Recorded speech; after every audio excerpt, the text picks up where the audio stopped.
And in this sermon, I'll explain the tale of two goats and how we must reject the one and embrace the other. We normally think of the Day of Atonement as picturing the removal of Satan from deceiving mankind, and we think of it that alone. Now that's true. It does picture the removal of Satan, but that's not all that it pictures. Indeed, this day is about that, but also about another goat that was there and was sacrificed at that time. And just as with Adam and Eve, we all must make the choice that they were given to follow God or to follow that other being. We read of the Day of Atonement in the 16th chapter of Leviticus 16, gives us the ceremony in the Old Testament. We have a New Testament explanation of it all, but I want to just briefly review here Leviticus 16. It's very important that we do so, and it's very easy to get lost in the scripture here where it talks about all the things that were to be done on that day. It's really not as complicated as it first seems. I've divided the 16th chapter into 4 different distinct sections. You could divide it, I suppose, in different ways, but there's a logic behind the way that I've divided it here. The first 5 verses tell us about the animals that are involved, the 4 that are sacrificed, the 1 that is let go in the wilderness. And they introduce the subject of the high priest and when he can go into the Holy of Holies. Now, the Holy of Holies was a section of the tabernacle. First of all, the tabernacle is not like the Mormon tabernacle, a big structure. It was a tent, and it'd be like this room here. And instead of having a ceiling, we just have the walls go up so far. They were curtains, and just remove the ceiling and about 8 feet of walls or so, and you would have a picture of what the tabernacle was.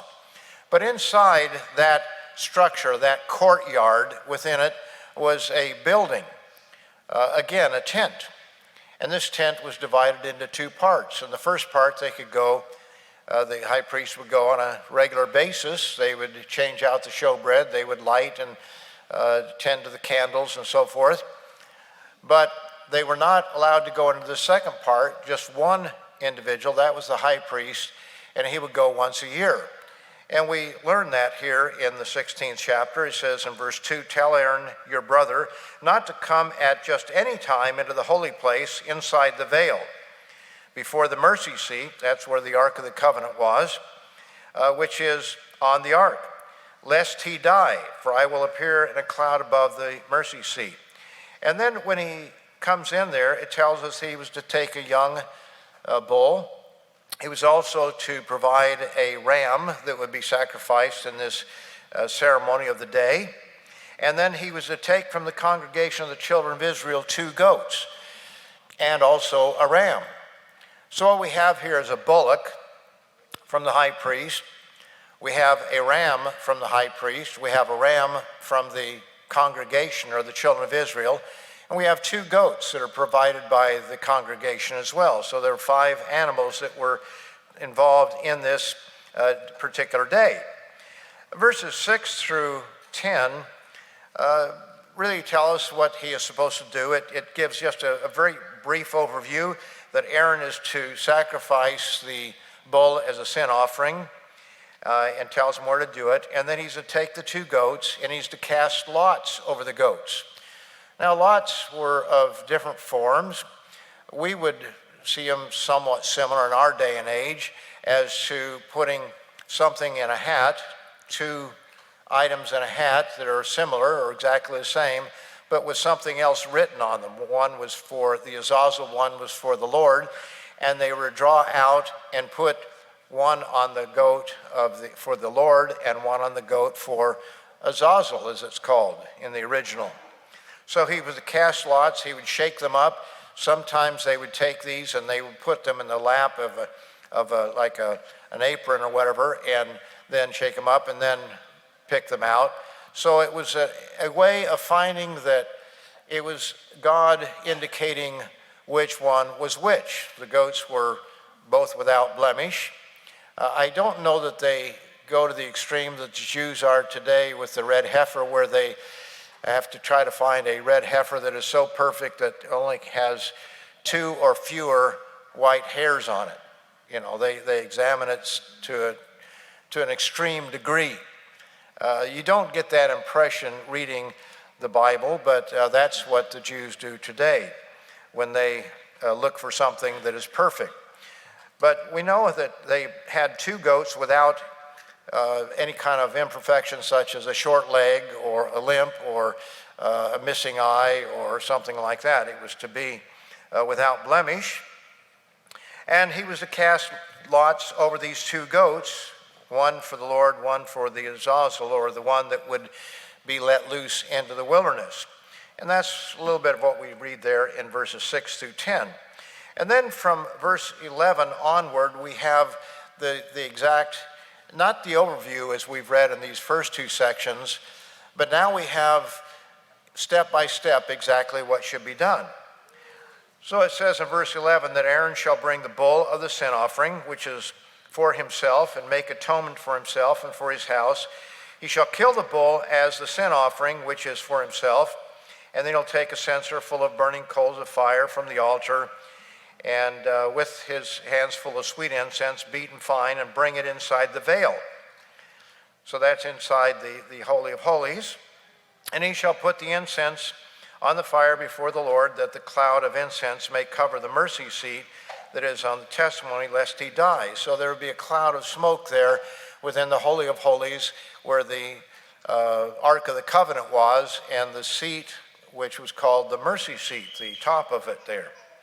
And he's to take some of the blood of the bull and sprinkle it with his finger on the mercy seat. And you can read through this whole section, and I encourage all of you to do so if you've not done so.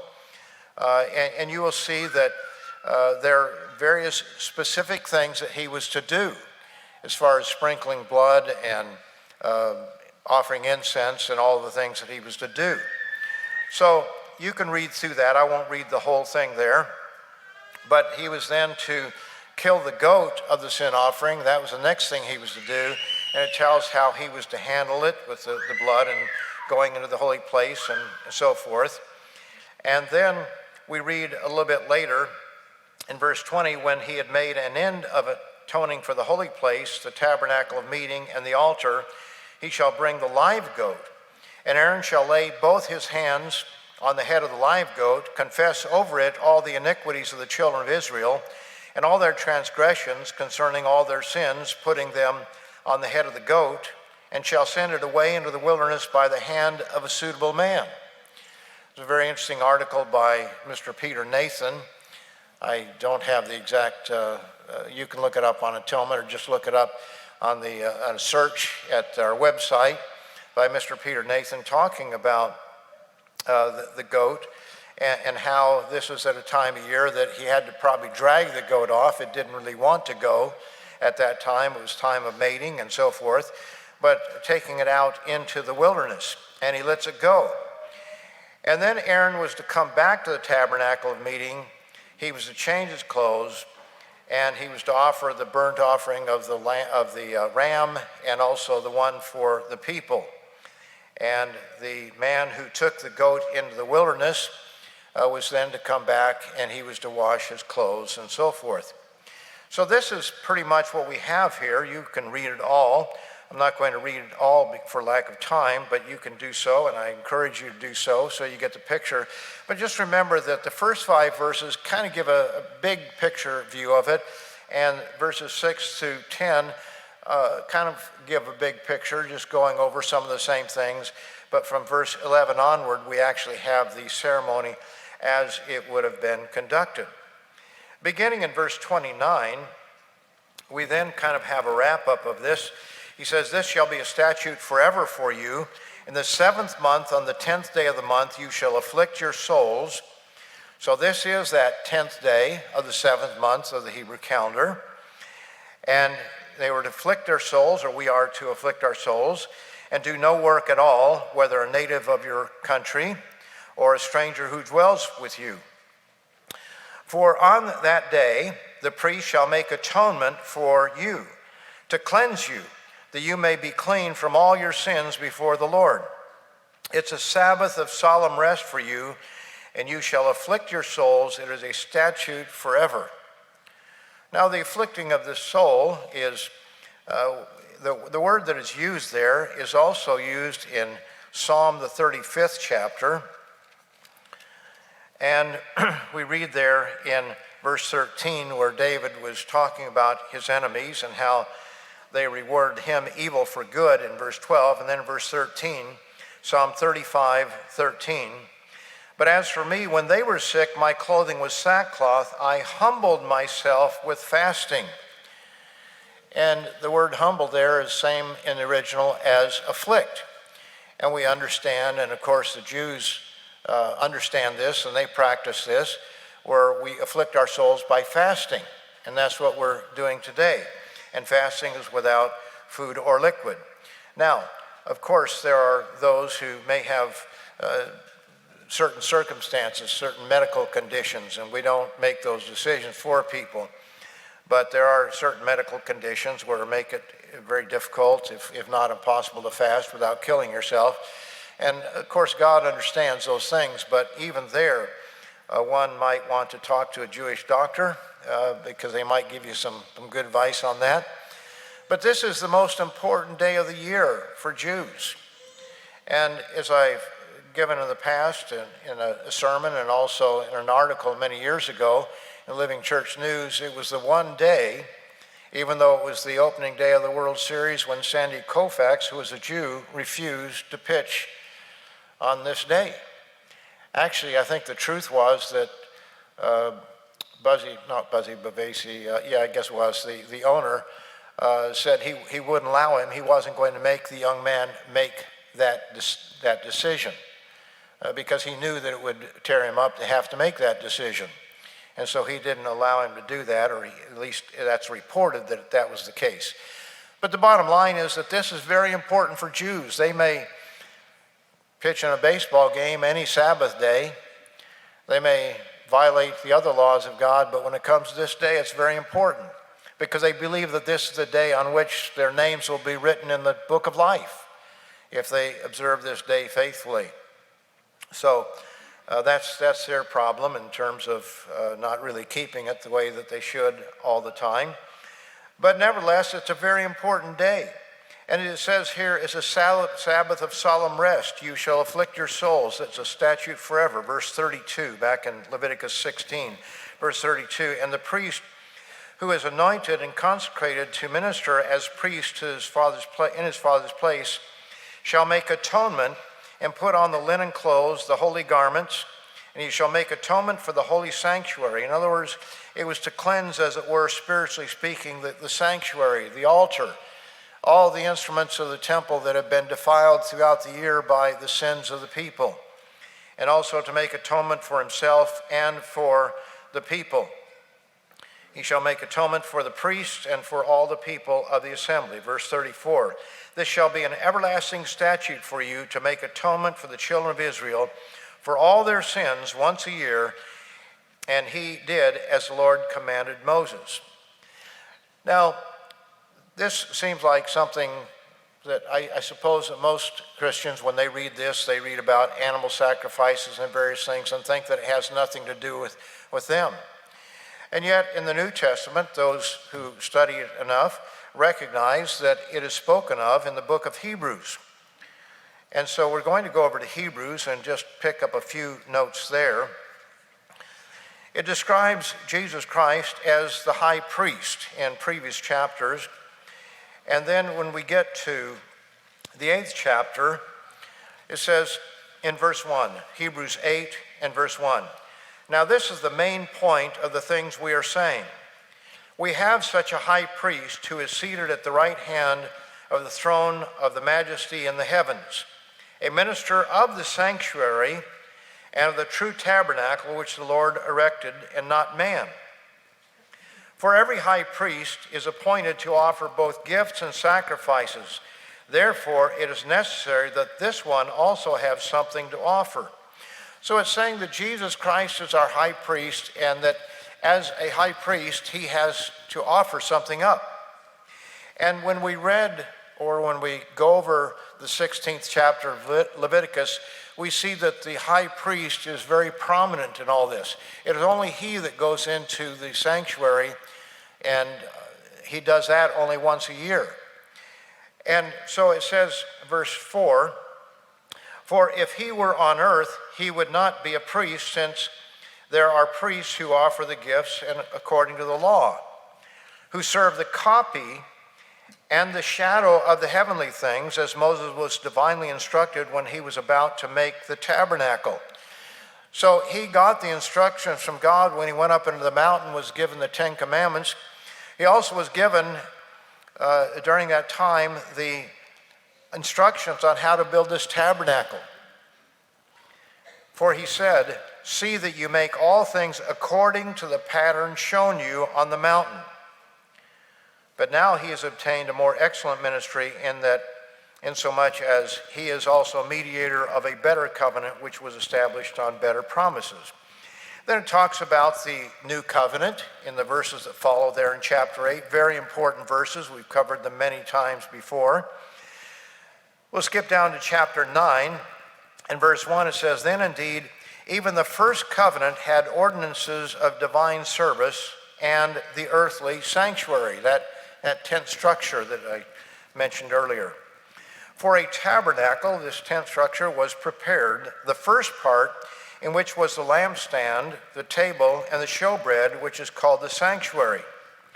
And behind the second veil," the second part of that tent within that courtyard area, behind the second veil, the part of the tabernacle which is called the holiest of all, which had the golden censer of the Ark of the Covenant, golden censer and the Ark of the Covenant, overlaid on all sides with gold, in which were the golden pot that had the manna, Aaron's rod that budded, and the tables or tablets of the covenant. Mr. Wally Smith gave a very interesting sermon on the subject of the ark and what's in it.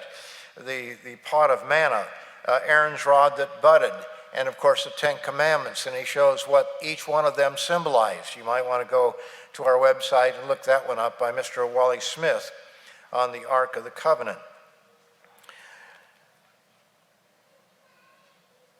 It says, "And above it were the cherubim of glory overshadowing the mercy seat." He says, "Of these things we cannot now speak in detail." So we don't know every last detail of the tabernacle, but we have that big picture that he mentions there.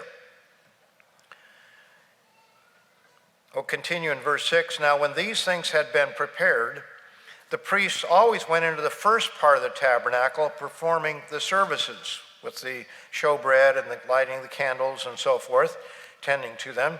But into the second part, the high priest went alone once a year, not without blood, which he offered for himself and for the people's sins committed in ignorance."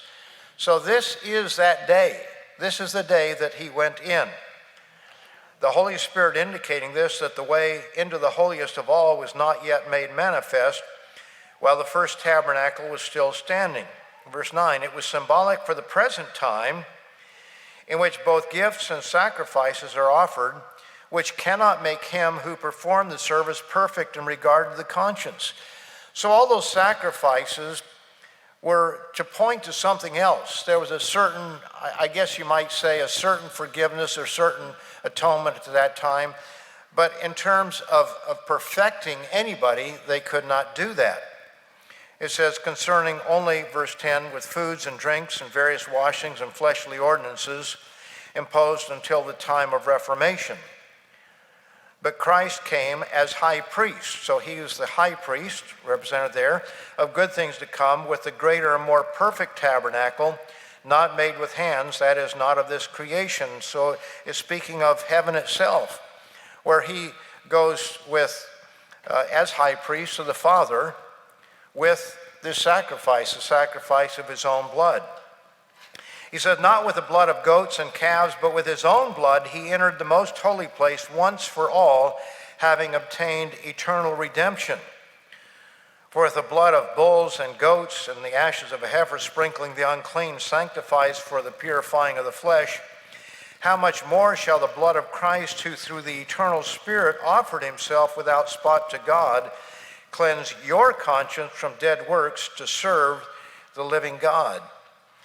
Now, we have a mixing of things there because it speaks specifically of the Day of Atonement, where he goes in once a year, but then it mixes in the whole sacrificial system there, because it talks about the ashes of a heifer and so forth, and various washings and foods and drinks. So all of that is kind of mixed into this whole big picture of what he's describing, but he's describing the high priest's work of taking care of the tabernacle and going in once a year on the Day of Atonement. But it covers all those sacrifices as well. And it says, verse 15, for this reason, he is the mediator of a better covenant, of the new covenant by means of death for the redemption of transgressions under the first covenant, that those who are called may receive the promise of the eternal inheritance. Verse 23, it says, therefore it was necessary that the copies of the things in the heavens should be purified with these. So the tabernacle was a symbol of what took place in heaven, or was to take place in heaven. So that's why he had to make the tabernacle just so. Now, does that mean that God's throne is sitting there in a tent and so forth? No, I don't think it means that. But it's talking about, in other words, God knew when he gave it to Moses that there's a ceremony that had to take place on this day, and it had to picture perfectly the picture of it, not the actual doing of it in the physical sense, but it had to picture what Christ would do, which would be to offer himself as high priest, to present himself with his own blood before the Father to forgive our sins, to take care of that. Verse 24, for Christ has not entered the holy places made with hands, which are copies of the true, but into heaven itself, now to appear in the presence of God for us. Not that he should often, as the high priest enters the most holy place every year with blood of another, he then would have had to suffer often since the world. In other words, Christ would have had to suffer often. But now, once at the end of the ages, he has appeared to put away sin by the sacrifice of himself. So he only had to do that one time. It's interesting, in Catholicism, they sacrifice Christ regularly. When they take the wine, they believe that it turns literally into the blood of Christ someplace, the transubstantiation. In other words, he's sacrificed often in that sense. Instead of it being symbolic of what happened, we symbolize what Christ did once for all mankind forever. Now, we might ask the question about the two goats. Some have erroneously thought that both goats symbolize Christ. And that is a common misunderstanding. It's interesting that it's understood that way by people, for the most part, who never keep these days. If you don't keep the holy days, you're not going to understand the holy days. And yet sometimes even members can get confused by that and begin to think that they read a commentary someplace of someone who doesn't observe these days, and they come up with a different idea on it. So how do we know that the second goat, the one that is let loose in the wilderness, does not represent Christ himself? Two different aspects of Christ. Well, if you go back to Leviticus 16 once again, there's an interesting term there. And it is confusing, I think, for people who read this. But in verse 10, it says, but the goat on which the lot fell, this is Leviticus 16:10, fell to be this scapegoat. And the word there should not be scapegoat. It originally came from 1611, escapegoat.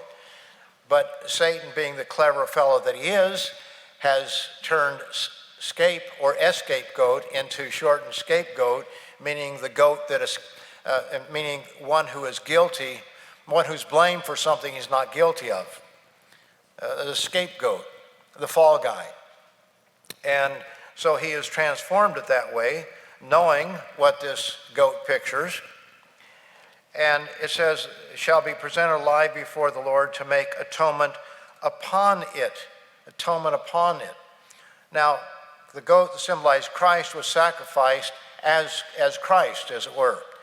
But this is a atonement upon it. Not that the goat is the atonement, but it's made upon it.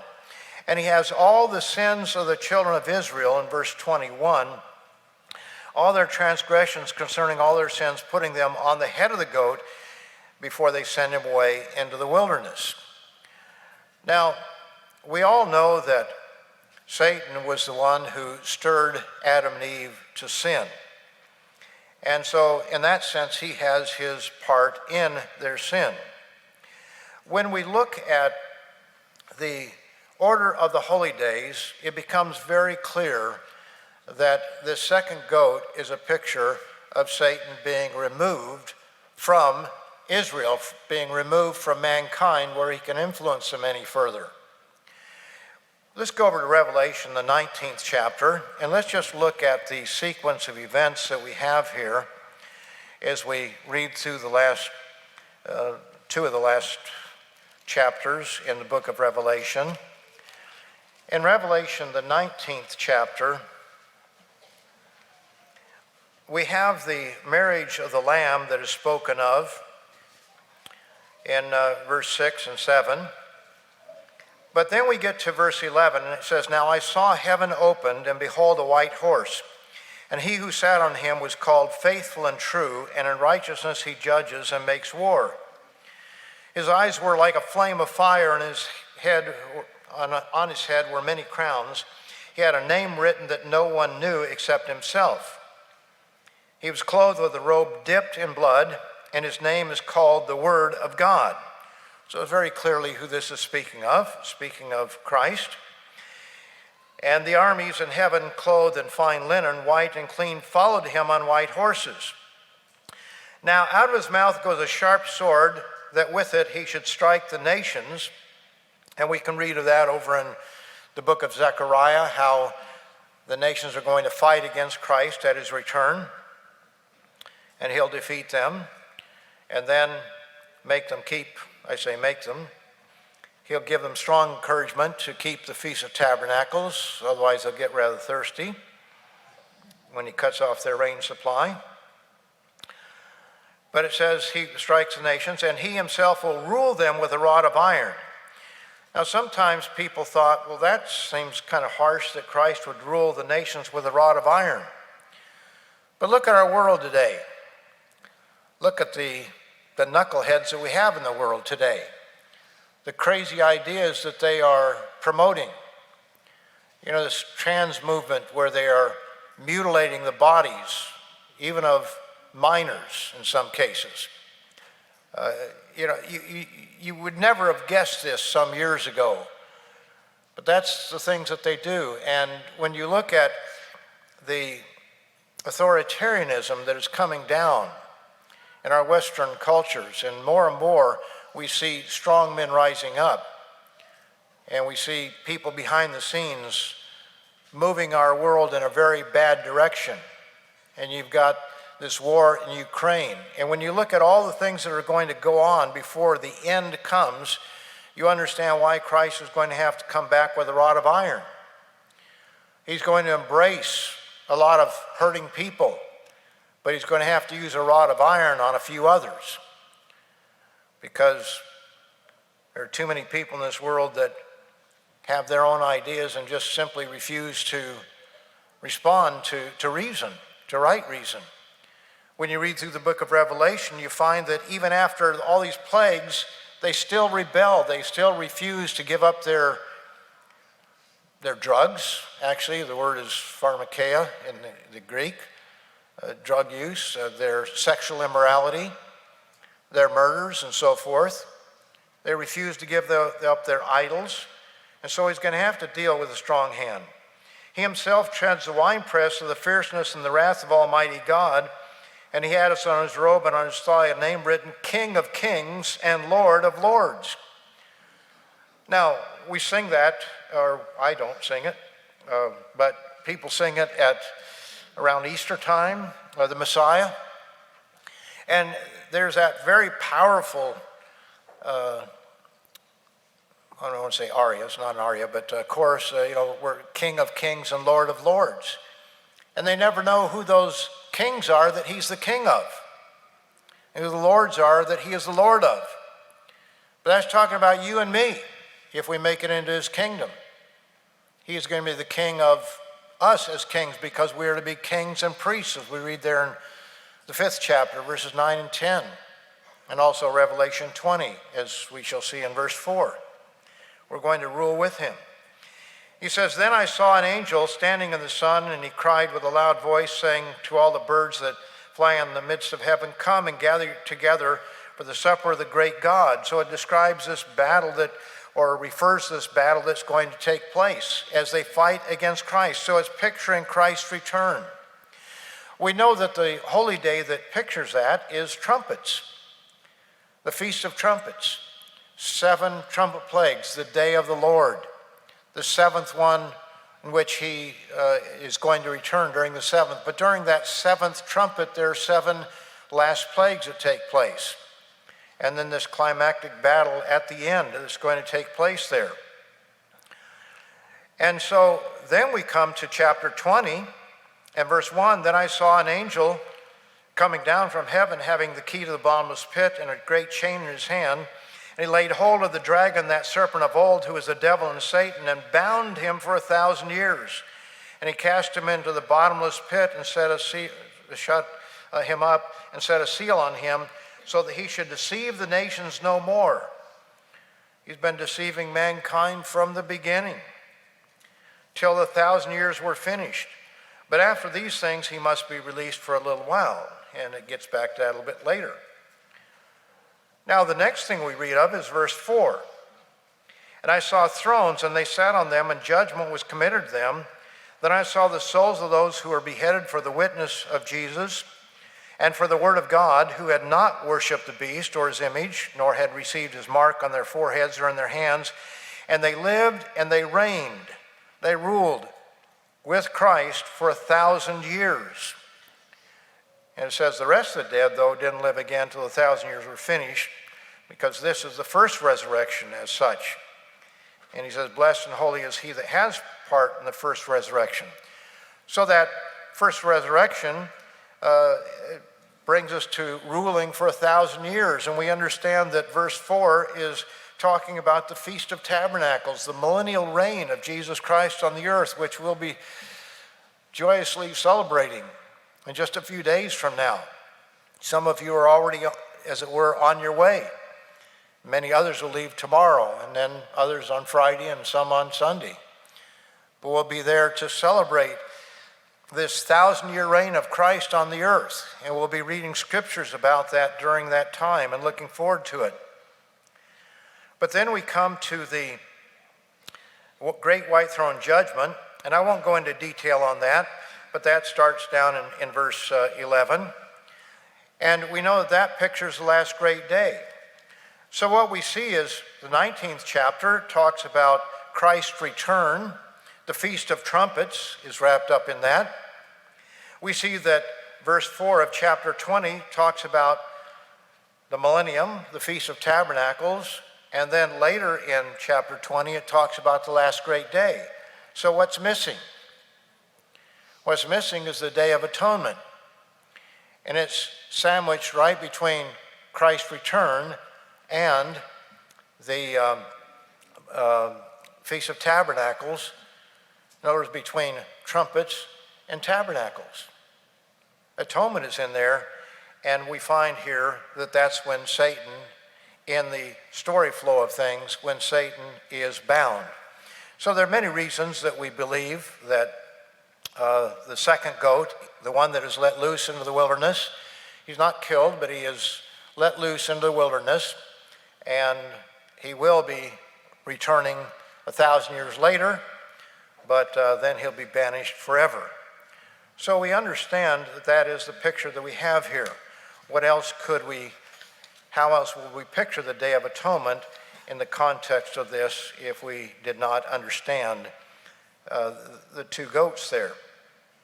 Lesson 16 of the Bible study course explains this in detail. It doesn't go into great detail, but it gives the overview, and if you are new and have had a little difficulty following some of these things, then I encourage you to take Lesson 16 of the Bible study course. Of course, take all the course, but Lesson 16 will cover this in very simple detail that should make it very clear. And of course, we have the booklet, The Holy Days, God's Master Plan, that also explain these holy days in order. Now, we have the same choice to make as that was given to Adam, and of course Eve, his wife, to choose between two trees, two ways of life. We can look to God, or we can look to ourselves as we are influenced by Satan the devil. Today, Satan is the one who directs the course of this world.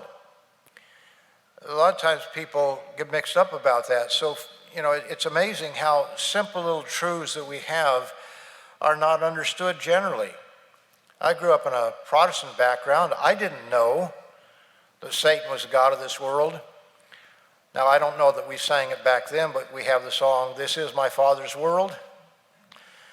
Well, in one sense, he is the one who created the rocks and the trees and the skies and the seas. He did all that. But as far as the God of this world, the one that's directing the course of this world, it is not God. It is not Jesus Christ. He is, overseeing certain things and making sure that certain things come out certain ways. But he is allowing Satan not quite free rein, because he holds him back from some things, as we see with Job. But nevertheless, he's the one that is influencing this world. We've all read Ephesians, the 2nd chapter, and verses 1 and 2, but let's just be reminded of it. I know it's a go-to verse for me on many occasions because it explains so much. He says, he's speaking of the Gentiles there, he made alive who were dead in trespasses and sins. That's what brings the death penalty, is our trespasses, our sins, in which you once walked according to the course of this world, according to the prince of the power of the air, the spirit who now works in the sons of disobedience. And we need to understand that when the whole world is going any one direction, it's probably a good idea to stop and think, okay, what's wrong with this idea? What's wrong with the idea? Some years ago, it lasted for decades, it's still around, the idea of self-esteem. The problem that most people have is low self-esteem. Okay, we all have a problem, living with ourselves, so we might as well get over it. But the idea was really promoted that because we have low self-esteem, if we can just build people's self-esteem, then they'll all be wonderful people and solve all of our problems. Make Johnny feel good about himself and he'll be a perfect little angel. Doesn't work that way. And, we've finally gotten away from it because there were a few voices that finally figured this out. This is not the way things work. If you do what's right, you'll feel good about yourself. If you do what's wrong, you won't feel good about yourself, and you shouldn't feel good about yourself if you do what's wrong. But if you do what's right, then self-esteem takes care of itself. We all want to do something well, but that whole self-esteem movement, while there was a certain element of truth, remember it is the tree of the knowledge of good and evil. There's good and there's evil in it. And it's important for young people to be taught certain things and to develop the talents that they have and to truly feel good about themselves. But we don't put that ahead of doing what is right. It's the cart before the horse problem. I know it took me a long time to figure that out, and even a hard time to explain it. Maybe still don't explain it very well, but It is the cart before the horse. We do what's right, and the right feelings will follow. We do what's wrong, and we're going to have a problem with our self-esteem, so to speak. Although the truth of the matter is that they have found that many people in prison have high self-esteem. They think they're wonderful. They think they're great, but they don't do what's right.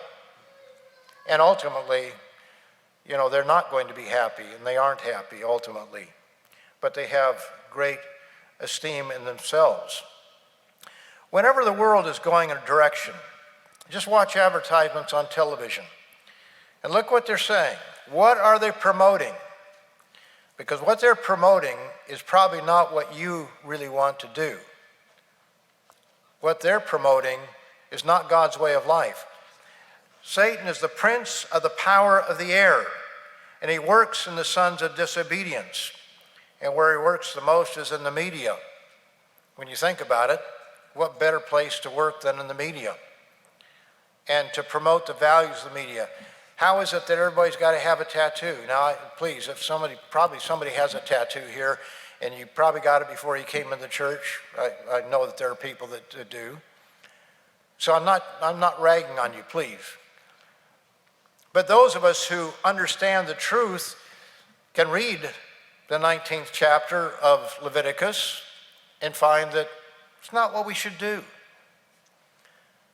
But how do they sell this? Every celebrity, every hero is covered with tattoos, more and more. And it's because that's how they sell it. They don't say, everybody go out and get one. They just show them that way. Read The Marketing of Evil. It talks about that, how they just promote these things. And they go into the lowest levels of society, the lowest elements of society, find what the next trend is, and then they put it out there on MTV or on their YouTube, not YouTube so much, but Snapchat and whatever the kids are looking at, TikTok, and they put it all out there for them, and they just say, this is normal. And all these things become normal. Men with men, women with women. It all becomes normal because that's what they're promoting out there. And then people just say, well, it must be okay. Well, it's not okay. Satan is trying to destroy this world. He's trying to destroy the family. And we need to understand that. And we need to be careful about getting caught up in the things that we see. And just because the world's doing it, just because everybody's doing it, doesn't mean it's right. Doesn't mean it's good. And our young people, how can they possibly know unless we teach them? Because they're born into this world, this time. Just like we were born in a different time. And our time was not all that great either. I go back and listen to some of the 50s and 60s music, not nearly as innocent as I thought it was, nor are the movies back then. They're not so innocent, but they've just progressed. But some of it's pretty racy when you think about it, when you stop and listen. Satan is the god of this world. Notice over in John, the 14th chapter, John 14. And actually, you can read this about 3 places in the book of John. I'll just read this one. John 14, verse 30. He says, I will no longer talk much with you, for the ruler of this world is coming, and he has nothing in me. He has nothing in me. Does he have anything in you? Does he have anything in me? What part of our brain, what part of our emotions, what part of our ideas does he have in us? Jesus was able to say, the ruler of this world is coming and he has nothing in me. But I dare say that we can't say the same. We'd like to be able to say the same, but which one of us can say that I don't have a part of Satan's thinking in my mind? I hope we can understand that, yes, he can influence us. In fact,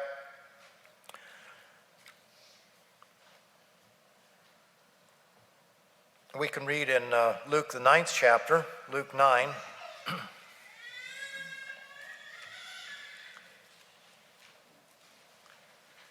Here were the disciples of Christ. I believe they were disciples of John before that. If I'm not mistaken, I'd have to go back and look that up. Some of the disciples of Jesus were disciples of John the Baptist prior to following Christ. But here in Luke, the 9th chapter, in verse 51, it came to pass when the time had come for him, that is Christ, to be received up. In other words, he's coming to Jerusalem. The time is running late in his ministry, that he steadfastly set his face to go to Jerusalem.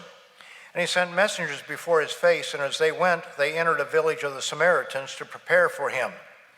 But they did not receive him, because his face was set for the journey to Jerusalem. So they knew the time of year. They saw he was going to Jerusalem, and so the Samaritans didn't want to have anything to do with him. There's a lot of animosity between Samaritans and Jews. Then in verse 54 it says, and when his disciples James and John saw this, they said, Lord, do you want us to command fire to come down from heaven and consume them, just as Elijah did? Now you remember Elijah there was told to come up to the king, and he sent out a captain of 50, and they went out there and they commanded him to come down. He called fire down from heaven. Well, consumed them and consumed another, and the third one was a little bit more humble. And his life and the life of his men were saved. But they were looking back on that example that they found in the Bible. But even things that we find in the Bible, if we misinterpret them or misunderstand them or take them out of the proper context, can lead us astray. And he turned and rebuked them and said, you do not know what manner of spirit you are of. For the Son of Man did not come to destroy men's lives, but to save them. In other words, are we going to destroy all these people just because they turned us away?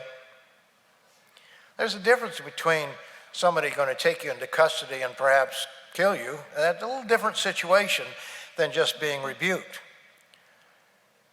But it's hard, isn't it? It's hard when somebody cuts you off in traffic. It's hard when somebody does something, says something negative toward you, even a friend.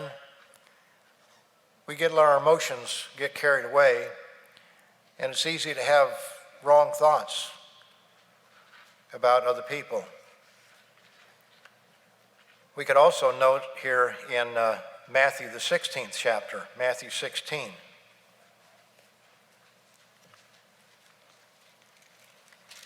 This is a more famous example. This is where Jesus asked them who they thought he was, and Simon or Peter said, well, you're the Christ, the Son of, the Messiah. And then down in verse 20, he commanded his disciples that they should tell no one that he was Jesus the Christ. In verse 21, from that time Jesus began to show to his disciples that he must go to Jerusalem and suffer many things from the elders and chief priests and the scribes and be killed and be raised the third day. Verse 22, Matthew 16:22. Then Peter took him aside and began to rebuke him, saying, far be it from you, Lord, this shall not happen to you. We're not going to allow this to happen to you. Well, now, most of us, if somebody said that, we'd be flattered. Boy, I've got people who are loyal to me in that way. But what did Jesus respond? How did he respond? He turned and said to Peter, get behind me, Satan. You are an offense to me, for you are not mindful of the things of God, but the things of men. You're looking at it from a human perspective. You're not looking at it from the perspective of God's plan. And he called him Satan because that's who was influencing him. That's where Satan was in him. When it says there's nothing of him in me, well, there was a little bit of Satan in Peter, influencing his mind. It's a very difficult thing to sometimes know the truth in every matter or the right reaction in every matter. He's called the God of this world in 2 Corinthians 4th chapter, verses 3 and 4. I won't turn there, but 2 Corinthians 4, 3 and 4 speaks of Satan as the God of this age. Let's notice how he works behind the scenes, even with great nations. Let's go back to Daniel, the 10th chapter. It isn't just individually that he works with us, but he works, Satan does, in a big way with nations themselves. Here we find in chapter 10 of Daniel that he was fasting. He was going without any pleasant food or meat or wine for a period of 3 weeks. Now, was that a total fast? I don't know, but it seems to indicate that. And he saw something by the river, verse 5, I left my eyes and looked, and behold, a certain man clothed in linen, whose waist was girded with the gold of Ephaz. His body was like beryl, his face like the appearance of lightning, his eyes like torches of fire. In other words, this was not a typical man. This looked like something out of, I don't want to say that. Got to be careful. I was going to say out of a Marvel cartoon or something, but you know how they have their eyes shining and everything. I think they get that from things like this. They probably borrow biblical descriptions. This was a powerful angelic being. It wasn't some Marvel cartoon figure, but this was something that would have been very frightening. I think any of us, if we had been there and seen it, would have been scared spitless, as they say. And I, Daniel, alone saw the vision, so it was in vision. For the men who were with me did not see the vision, but a great terror fell upon them, so that they fled to hide themselves. So they didn't see the vision, but they felt something there. They knew something was going on, and it scared them. They fled. Therefore I was left alone when I saw this great vision, and no strength remained in me. For my vigor was turned to fragility or frailty in me, and I retained no strength. Yet I heard the sound of his words, and while I heard the sound of his words, I was in a deep sleep on my face, with my face to the ground. And suddenly a hand touched me and lifted him up. And he says, verse 11, O Daniel, man greatly beloved, understand the words that I speak to you. I love that expression, O Daniel, man greatly beloved. You know, God loves all of us if we are his. And wouldn't that be very comforting for any of us to hear from an angel of God that you're greatly beloved by God? He says, understand the words that I speak to you and stand upright. For I have now been sent to you. While he was speaking this word to me, I stood trembling. Then he said to me, do not fear, Daniel, for from the first day that you set your heart to understand and to humble yourself before your God, when he was fasting, when he was humbling himself before his God, from the very first day, remember this is 3 weeks later, he says, your words were heard, and I have come because of your words. Verse 13, but the prince of the kingdom of Persia withstood me 21 days. So here's a powerful spirit being representing God. And he says, the prince of the kingdom of Persia withstood me 21 days. There's a great angelic war that is taking place there, a battle that was taking place. And it says, and behold, Michael, one of the chief princes, came to help me, for I had been left alone there with the kings of Persia. Not talking about physical kings, talking about spiritual kings. Now, make no mistake, God is in charge. And God allowed this to happen for a purpose, for a reason, for us to understand some things. But apparently, we believe that this is probably Gabriel, who seemed to be the messenger angel, and Michael more the warrior angel. But whoever it was, this angel in vision, was stopped from coming to Daniel for 21 days. And this was a very important message when you really look at it. It says, verse 14, now I have come to make you understand what will happen to your people in the latter days, for the vision refers to many days yet to come. So this is something that this is a major vision. In fact, the vision we read of in the 11th chapter, which gives the most detailed prophecy of anything in terms of individuals and what they're going to do and everything. It's an amazing prophecy. Even the commentaries give you a lot of information on it because it's so easily recognized. Even Cleopatra is doesn't mention by name, but by what she did. Antony and Cleopatra are found in this passage, and lots of other individuals, historical figures. It was a major prophecy that was given to him, and obviously Satan and his spirit there in Persia and probably other spirits withheld Gabriel for a period of time. They didn't want that to be known. They had some idea apparently. But notice in verse 20, then he said, do you know why I have come to you? And now I must return to fight with the prince of Persia. And when I have gone forth, indeed the prince of Greece will come. There are great spirit powers that are working behind these nations. If you want to read an interesting book, don't forget the movie. The book, Not Without My Daughter, about a true story about a lady from Alpena, Michigan, married this fellow from Iran, which is Persia. And everything's going well, but she went back to visit with her husband, to visit his family. Took her daughter with her. And he turned into something very different while he was there. And when you read the book, you realize just how powerful there is a spirit influence in that nation. It was there at this time of Daniel, no doubt is still there.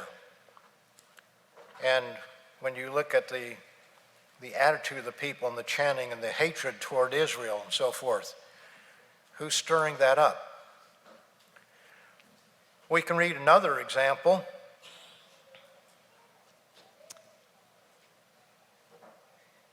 That's in Revelation, the 16th chapter, Revelation 16 and verse 12. This is at the very end. I'll start in verse 12. It says, then the sixth angel, Revelation 16:12, then the sixth angel poured out his bowl on the great river Euphrates, and its water was dried up, so that the way of the kings from the east might be prepared. And I saw 3 unclean spirits like frogs coming out of the mouth of the dragon, out of the mouth of the beast, and out of the mouth of the false prophet. For they are spirits of demons performing signs which go out to the kings of the earth and of the whole world to gather them to the battle of the great day of God Almighty, to bring them to what the world calls Armageddon, but it's the battle of the great day of God Almighty. And these are spirits that are influencing mankind. And they're going to gather the kings of the earth and all the nations of the earth to come and fight against Christ at his return. They're very powerful, and they have tremendous influence. We know from Isaiah 14 and verses 12 to 15, and Ezekiel 28, that's Isaiah 14, 12 to 15, where it speaks of Lucifer, a light bringer, as I will do this, I will do that, I will exalt myself here, I will exalt myself, I will put my throne above the throne of God. We see that big I in there. And then also in Ezekiel, he was the anointed cherub, and we see that he also was arrogant, his beauty. He had great musical ability. Speaks of his timbrels and his pipes and the day that he was created. He has tremendous musical ability and knows how to use it. Just think about how music affects our emotions. It can affect them positively or it can affect them negatively. It can put you in depression or make you want to get up and dance or, shout, whatever. It has a powerful influence on us, and Satan can use it to his advantage. Not all music is good. And sometimes he's very clever. Some of the most beautiful music has the most abominable words to it.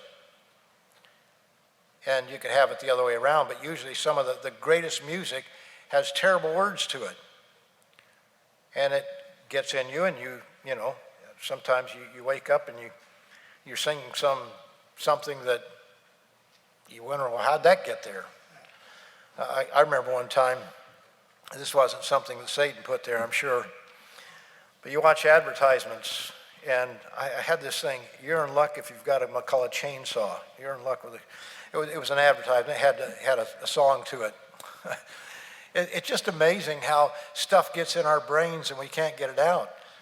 And if it comes from Satan, then it's a problem. That's why we have to be very careful what we allow into our minds, the kind of books we read, the kind of television we watch, the kind of music we listen to, the people that we listen to, all of those things. We must do our part to avoid Satan's influence. In James, the 4th chapter, we'll turn over there, just a couple more scriptures here. James 4.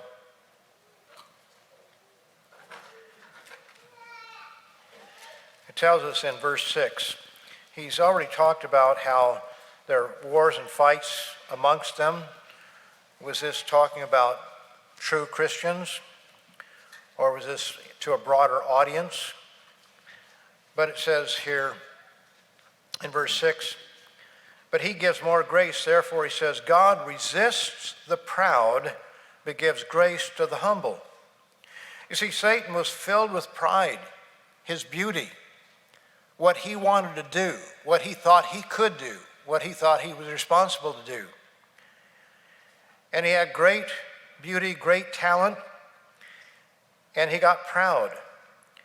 But it says, but God gives grace to the humble. The attitude that we are to have through fasting. Therefore, submit to God, resist the devil, and he will flee from you. Draw near to God, and he will draw near to you. Cleanse your hands, you sinners, and purify your hearts, you double-minded. Double-minded. One foot in the world, one foot in the church, you might say. Double-minded, as he's describing there. Let's notice over in 1 Peter 5. 1 Peter 5, verse 5. It says, likewise, you younger people, submit yourselves to your elders. Yes, all of you be submissive to one another and be clothed with humility. For God resists the proud, but gives grace to the humble. In both cases here, he's quoting from Proverbs 3:34, 3:34, sorry. But God resists the proud, but gives grace to the humble. Therefore, verse 6, humble yourselves under the mighty hand of God, that he may exalt you in due time, casting all your care upon him, for he cares for you. And then he warns us to be sober, to be vigilant, because your adversary, the devil, walks about like a roaring lion, seeking whom he may devour. Resist him steadfast in the faith, knowing that the same sufferings are experienced by your brotherhood in the world. So we must resist him. We must recognize that he is there. That's why we afflict our souls on this day. We humble ourselves. We have a different approach than Satan has. And we fight him on the one ground that we can, and that is on our knees before our God, humbling ourselves. This is why one of the parts of the sample prayer that we probably miss the most is that part that says, deliver us from the evil one. Matthew 6, verse 13. We are to pray, deliver us from the evil one. Deliver us from temptation. That's very important that we we do that, but we must be vigilant, we must humble ourselves, we must recognize how Satan works. As with Adam and Eve, we must make a choice. We can arrogantly trust ourselves and the prince of the power of the air that is influencing us, or we can humble ourselves and trust our Creator.